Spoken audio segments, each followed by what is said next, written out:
संत कबीरदास जी किसी धर्म जाति बिरादरी के संत नहीं, बल्कि वो सभी धर्मों के, सभी जातियों के, चाहे वो हिंदू थे, चाहे मुस्लिम थे, चाहे सिख थे, चाहे ईसाई थे, सभी ने संत कबीरदास जी को, दोहों को अपने अपने तरीके से, अपने ग्रंथों में मैं कहूं, उनकी वाणी को सुनने का काम किया, कहने का काम किया है। संत कबीरदास जी के दोहे बहुत ही आम भाषा में आम जनमानस को हमारे स्कूल के समय से हम उनको पढ़ते हुए आ रहे हैं। न केवल वो एक संत थे, बल्कि बहुत बड़े एक समाज सुधारक थे। उनकी जयंती के अवसर पर हम जहां सबको बधाई देते हैं, उनके चरणों में नमन करते हैं और ये कहना चाहते हैं कि जो धर्म जाति बिरादरी को उन्होंने समाज सुधार किया, आज एक ऐसी सरकार बैठी है, धर्म जाति बिरादरी और क्षेत्र के नाम पर प्रदेश को बांटने का वो काम करते हैं।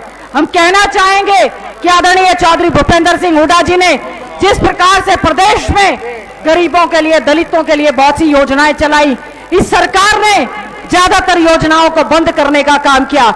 हमें याद है, ये वही मंच है जहां पर पिछले साल प्रदेश के मुख्यमंत्री मनोहर लाल खट्टर जी ने कहा था, बहुत सारी घोषणाएं की थी, रिजर्वेशन इन प्रमोशन, कि कर्मचारियों को रिजर्वेशन इन प्रमोशन दी जाएगी।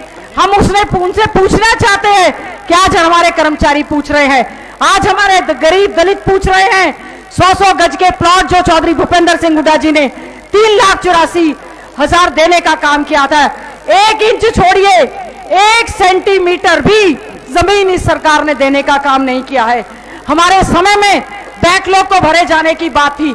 जुडिशरी की जब भर्ती हुई थी, चौधरी भूपेंद्र सिंह हुड्डा जी ने जितनी वैकेंसी थी सबके सब जज लगाने का काम किया। और आज क्या हो रहा है, एचसीएस की भर्ती निकल रही है, कैंसिल हो रही है। जुडिशरी की भर्ती में 50 वैकेंसी थी, केवल मात्र 10 जज लगाने का काम किया। मैं समझती हूं बहुत ही अन्याय आज की भारतीय जनता पार्टी और जेजेपी की सरकार करने का काम कर रही है। मैं केवल एक बात कहकर अपनी वाणी को विराम दूंगी। संत कबीरदास जी की जयंती के अवसर पर हम ये सोच लें, तय कर लें कि अगर कोई गरीब दलित समाज का भला कर सकता है तो वो केवल और केवल चौधरी भूपेंद्र सिंह हुड्डा जी कर सकते हैं। उन्होंने पहले भी किया, अब भी किया, और एक ऐसी सरकार इस समय बनी है जो जय जवान, जय किसान, जय पहलवान और जय संविधान का नारा देने वाले देश और प्रदेश में जवानों के साथ क्या कर रही है, किसानों के साथ कर रही है, पहलवान बेटियों के साथ क्या कर रही है। क्या उम्मीद करेंगे ऐसी सरकार से जो हमारे देश का मान सम्मान, हमारी पहलवान बेटियां जिन्होंने तिरंगे का नाम रोशन किया है, उनको घसीटने का काम करती है। चौधरी भूपेंद्र सिंह हुड्डा जी ने, सांसद भाई दीपेंद्र हुड्डा जी ने, सारी सीएलपी, सारे लोगों ने उनका समर्थन किया है।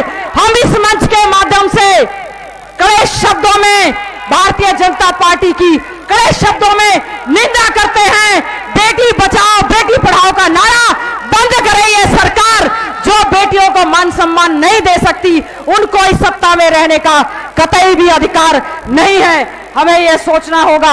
आज केवल ये कहते हुए कि आदरणीय चौधरी भूपेंद्र सिंह हुड्डा जी ने जो अपने समय में किया है, दलित समाज आज पूरी तरह से यहां पर इकट्ठा होकर एक आश्वासन दे सकता है कि आज आपको सब लोग याद कर रहे हैं, आपके नेतृत्व को याद कर रहे हैं। हमारा हरियाणा 1 नंबर का राज्य था, सबका मान सम्मान था, बहन बेटियों की इज्जत आबरू थी, और आज एक ऐसी सरकार सत्तानीसी है 2024 में हाथ उठाकर आश्वासन दें कि हमारे मुख्यमंत्री चौधरी भूपेंद्र सिंह हुड्डा जी बनेंगे।